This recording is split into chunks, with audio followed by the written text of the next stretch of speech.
Hello, today I'll be performing lab special tests for the hand and wrist. First, we're going to be starting off with the long bone compression of the metacarpal bones. To perform this, you're going to have your patient standing or sitting. You're going to identify the head and the base of the metacarpal that you're testing. This is tested for a fracture. It positives can be pain or even a feeling of crepitus or an unusual sensation. Of course, you compare bilaterally. To perform this, you identify the head and the base, and you're going to provide a compressive force. Any pain? I compare bilaterally. The second test I'll be performing today is going to be the anterior posterior glide test of the metacarpal carpal joint.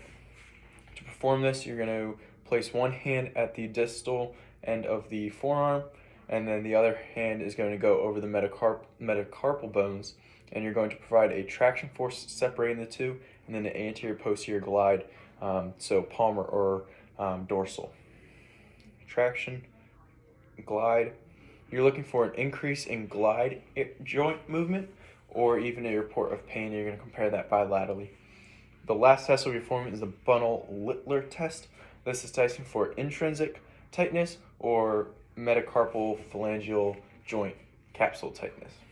To perform this, you're first going to have your patient like this. You're going to extend the MCP and you're going to attempt to flex the PIP at the same time. If you're unable to do this, that is a positive sign that it's the intrinsic muscles that are tight. To perform the second version, or the second part of this test, you're going to flex the MCP joint, and then you're going to flex the PIP joint. This patient can do both. If she was unable to flex the PIP joint while the MCP was flexed, this would be indicative that there's an MCP joint capsule tightness going on. Compare this bilaterally, of course.